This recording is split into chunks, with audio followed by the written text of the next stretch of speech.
अंधेरे डंजन के बीच मौत का सन्नाटा पसरा था। कुछ पल पहले तक हंसते बोलते शिकारी अब अपनी जान बचाने के लिए कांप रहे थे। सामने खड़ा था वो विशालकाय भगवान का पत्थर का देवता, जिसकी आंखों से सिर्फ मौत झलक रही थी।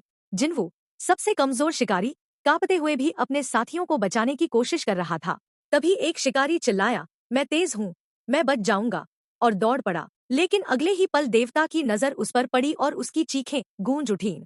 उसका शरीर राख में बदल गया, सिर्फ उसके पैर जमीन पर बचे। सबके दिल दहल उठे। ची यूल, जो पहले ही एक हाथ खो चुका था, समझाता है, ये मूर्तियां मजाक नहीं है, इनका हर नियम मौत और जिंदगी का फैसला करता है। तभी जिन्वू को याद आता है पहला नियम, भगवान की पूजा कर। डर के बावजूद वो झुक जाता है और देवता की आंखें शांत हो जाती हैं। जिन्वू चीखता है, सब लोग घुटनों पर बैठो, और उसी पल सब झुक जाते हैं। लेकिन खतरा अभी खत्म नहीं हुआ था। देवता अब और भी भयानक मुस्कान के साथ आगे बढ़ा। दूसरे नियम की सच्चाई जिन्वू को देर से समझ आई। भगवान की स्तुति करो। असली स्तुति मूर्तियों के वाद्य यंत्रों से थी। जब शिकारी भागकर उन मूर्तियों के पास पहुंचे तो ढोल, बांसुरी और वायलिन की धुन से पूरा डंजन गूंज उठा।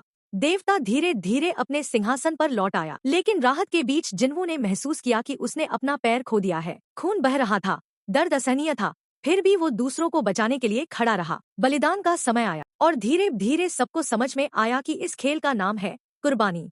अंत में जब सबने जिन्वू को छोड़ दिया, वह अकेला खून से लथपथ वेदी पर गिर पड़ा। मूर्तियों ने उसे बेरहमी से छलनी कर दिया। उसकी आंखों में आंसू थे, होंठ कांप रहे थे, लेकिन दिल में सिर्फ एक इच्छा, काश मैं और मजबूत होता, काश मैं दूसरों की तरह लड़ पाता। और तभी मौत के उस पल में उसकी आंखों के सामने नीला इंटरफेस उभरा। क्या तुम खिलाड़ी बनना चाहते हो, हाँ या ना? जिन्वू ने कांपते होठों से जवाब दिया, हाँ। और उसी पल उसकी किस्मत हमेशा के लिए बदल गई।